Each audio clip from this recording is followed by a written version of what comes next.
Good evening, आदाब अर्ज़ है, नमस्कार। मैं आप लोगों को ये बताना चाहता हूँ कि कुछ दिन पहले मैंने एक पत्रकार परिषद लेकर ये बताया था कि औरंगाबाद में ये जो लॉकडाउन का डिसीजन लिया गया है, हम उसका विरोध कर रहे हैं। और उसकी वजह ये है कि इसके लिए लॉकडाउन इसलिए हमारे ऊपर थोपा गया है क्योंकि यहाँ पर हमने हमारी प्राथमिकताओं को ना समझते हुए हमने जिस तरह से हमारे मेडिकल इंफ्रास्ट्रक्चर को पिछले कई सालों से नज़रअंदाज किया है, कई सालों से नहीं कई दशकों से हमने नज़रअंदाज किया है, और उसी का खामियाजा है कि आज हमको यहाँ पर कोरोना वायरस फैलते हुए भी, कोरोना के मरीज़ बढ़ते हुए भी आज हमारे पेशेंट्सों को दर दर भटकना पड़ रहा है। सरकारी अस्पतालों के अंदर बड़ी आसानी से कहा जा रहा है कि हमारे पास बेड्स नहीं है, आप प्राइवेट हॉस्पिटल में चले जाओ। हर कोई प्राइवेट हॉस्पिटल में जा नहीं सकता है, और अगर सरकार ये कह रही है कि हमारे पास बेड्स नहीं है, तो आप ये बताइएगा कि ये जवाब एक लोकतंत्र के अंदर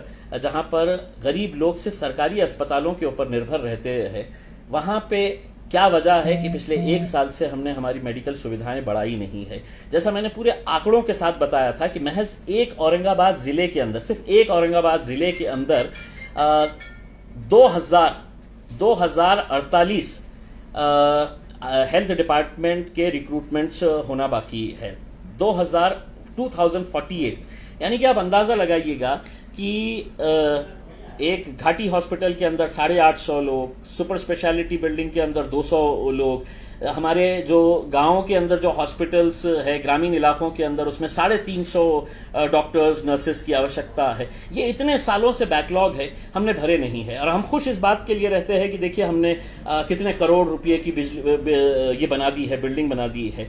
आज अगर इसके ऊपर ध्यान देते तो औरंगाबाद को लॉकडाउन की ज़रूरत नहीं होती। और मैं आपको बताऊं कि एक छोटा सा उदाहरण है, और इसका जवाब किसी भी अधिकारी के पास नहीं है, किसी भी सरकार के पास नहीं है, कि आप औरंगाबाद के घाटी अस्पताल के अंदर 150 करोड़ रुपया खर्च करके, यस 150 करोड़ रुपीस आप खर्च करके एक सुपर स्पेशलिटी बिल्डिंग बनाते हैं। उसका उद्घाटन होता है बड़े तामझाम से। ये बताया जाता है कि देखिए औरंगाबाद में 2017 के अंदर ये पूरी बिल्डिंग तैयार हो जाती है। 2017 से आज मार्च 2021 है, 4 साल के अंदर उस बिल्डिंग का इस्तेमाल हम इसलिए नहीं कर पा रहे हैं क्योंकि वहां पर हमने मैन पावर जो चाहिए, चाहे वो डॉक्टर्स हो, नर्सेज हो, क्लास 3 क्लास 4 हो, टेक्नीशियंस हो, तो हमने उनका रिक्रूटमेंट ही नहीं किया। एक भी आदमी को वहां पर अपॉइंट नहीं किया है। वैसे ही हालत सिविल हॉस्पिटल की है, वैसी ही हालत कैंसर हॉस्पिटल की है। यहां पर डॉक्टर्स ही नहीं है, मैन पावर ही नहीं है। हर एक का इंटरेस्ट बस यही है कि 100 करोड़ की, 50 करोड़ की, 200 करोड़ रुपए की बिल्डिंग बना दो करके। हम इसी मांग को लेकर हमने ये कहा कि नहीं, अब हमको सड़कों के ऊपर उतरने की जरूरत इसलिए आ रही है कि आप तो गरीबों को ये कह रहे हैं कि तुम अपने घर में बैठ जाओ, सारे शहर को, सारे जिले को कह रहे हैं तुम अपने घरों के अंदर बैठ जाओ। आखिर ये कब तक चला रहेगा? किसी न किसी को तो खड़े रहना पड़ेगा, किसी न किसी को तो ये आवाज उठानी पड़ेगी। और मैंने जब ये निर्णय लिया, मेरे पास कई सारे ऐसे छात्र आए जो आज एमपीएससी की एग्जाम देना चाह रहे हैं, एमपीएससी की पूरी तैयारी कर रहे हैं, उनका एक मेंटल फ्रेम ऑफ माइंड है। और वो बच्चे आके अपनी परेशानी जब जाहिर किए कि साहब हमारा जो स्टडी सेंटर है उसको बंद कर देने के लिए बोला गया है, हम जहां पर मेस लगाते हैं वहां पर हमारे को अब खाना नहीं मिलेगा क्योंकि वो मेस भी बंद रहेगी, हम जाए तो जाए कहां? हम इतनी मेहनत करके इतने सालों से यहां पर तैयारी कर रहे हैं और अब ये कहा जा रहा है कि लॉकडाउन कर दिया जाए। मेरा ये कहना है कि ये जो लॉकडाउन का जो निर्णय लिया गया है, या आखिर क्यों? अगर आप अपना मेडिकल इंफ्रास्ट्रक्चर सही रखते, हॉस्पिटल्स हमारे पूरी तरह से इक्विप रखते, तो हमको ये लॉकडाउन की जरूरत ही नहीं होती है। हमारे पास तो 1200-1500 केसेस निकल रहे हैं, पूना के अंदर 5000-6000 केसेस निकल रहे हैं। उसके बावजूद भी वहां पर अगर लॉकडाउन नहीं हो रहा है तो वहां के नेताओं ने अपना मेडिकल इंफ्रास्ट्रक्चर अच्छा किया है। हमारे पास ये दुर्भाग्य है, ये अफसोस है हमें कि हमारे पास पालक मंत्री शिवसेना के हैं, आरोग्य मंत्री जो है वो मराठवाड़ा से ताल्लुक रखते हैं, जालना से है, और दूसरे जो हमारे वैद्य शिक्षण मंत्री है वो लातूर से ताल्लुक रखते हैं, अमित देशमुख साहब, राजेश टोपे साहब। या इनकी जिम्मेदारी नहीं है, उनको मालूम नहीं है कि आज औरंगाबाद के अंदर क्या समस्याएं हैं? ये सभी को मालूम है, लेकिन उनकी प्राथमिकता नहीं है, उनकी प्रायोरिटीज उन्हें मालूम नहीं है। इसीलिए उनको नींद से जगाने के लिए हमने ये तय किया है कि हम लोग रास्ते के ऊपर उतर आएंगे और इन लोगों को नींद से जगाएंगे।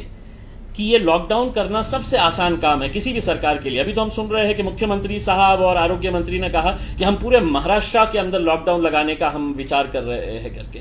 आप इसलिए कर रहे हैं क्योंकि आपकी जो नाकामियां है, और आपकी मतलब मैं सिर्फ अकेले किसी एक मुख्यमंत्री की बात नहीं कर रहा हूं, पिछले कई सालों से सरकारें किसी की भी रही हो, हर एक ने मेडिकल हमारी सुविधाएं जो है उसको नजरअंदाज किया है, और उसी का खामियाजा आज आम लोगों को भुगतना पड़ रहा है। धन्ना सेठ इस मोर्चे के अंदर नहीं आने वाला है, वे बड़ा उद्योगपति इस मोर्चे के अंदर नहीं आने वाला है। वो लोग जिन्हें अपने पेट की फिक्र है, वो लोग जिन्हें ये चिंता सता रही है कि लॉकडाउन के दौरान मेरे घर का खाना मेरे परिवार को मैं क्या खिलाऊंगा, क्योंकि कई लोग ऐसे होते हैं जो रोज कमाते हैं और रोज खाते हैं, उनके बारे में किसी ने सोचा है? नहीं सोचा है। और मुख्यमंत्री साहब, सरकार कहती है कि अब हम लॉकडाउन कर देंगे। नहीं, ये लोकतंत्र है और लोकतंत्र के अंदर जनता की आवाज को भी आपको सुनना पड़ेगा। इसीलिए मैं तमाम लोगों से ये अपील करना चाहूंगा कि एक बार हम एक अच्छे कॉज के लिए आए, और ये कोई राजनीतिक मुद्दा नहीं है। मैं तो तमाम राजनीतिक पार्टी के नेताओं से कहूंगा कि इस मोर्चे के अंदर किसी की भी पार्टी का झंडा आपको दिखाई नहीं देगा, कोई राजनीतिक झंडा वहां पर नहीं आएगा। हम एक अच्छे मकसद के लिए आना चाहते हैं, और उस अच्छे मकसद के लिए हमारे समाज की हमारी बहनें, हमारी महिलाएं, ये लोग भी आना चाहिए। हमारे जितने भी लोग हैं जो दुकानदार है, ठेले वाले हैं, रिक्शे वाले हैं, दूसरे गाड़ियां चलाते हैं, ये सभी लोगों ने एक बार आना चाहिए।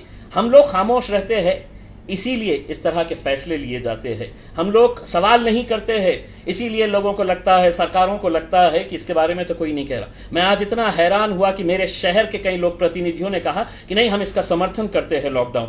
कल आइए उस मोर्चे के अंदर और डिक्लेयर करिएगा कि आप समर्थन करते हैं, आपको जवाब पब्लिक देगी। आप खामोश है इसलिए कि आपको कहीं ना कहीं अपनी राजनीतिक कुर्सियां बचाने की है, तो आप बोलेंगे नहीं।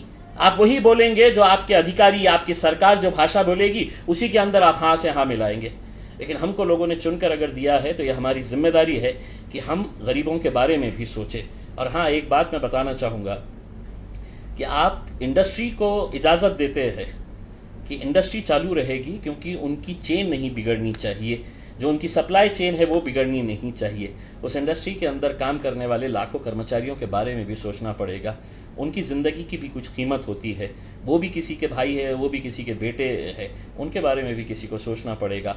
इन लोगों के बारे में कोई सोच नहीं रहा है, इसलिए मजबूरन हमको रास्ते के ऊपर निकलना पड़ा। मैं औरंगाबाद की तमाम जनता से ये अपील करना चाहूँगा कि अपने राजनीतिक मतभेद जो भी रहेंगे उसको एक बार दरकिनार करके हम एक अच्छे मकसद के लिए एक बार एक प्लेटफॉर्म के ऊपर आए। सभी समाज के, सभी राजनीतिक पार्टियों के, सभी सोशल ऑर्गेनाइजेशंस के, वेलफेयर ऑर्गेनाइजेशंस के तमाम बच्चे, बूढ़े, महिलाएं एक बार आए और हम बताएं सरकार को कि हमें क्या चाहिए करके।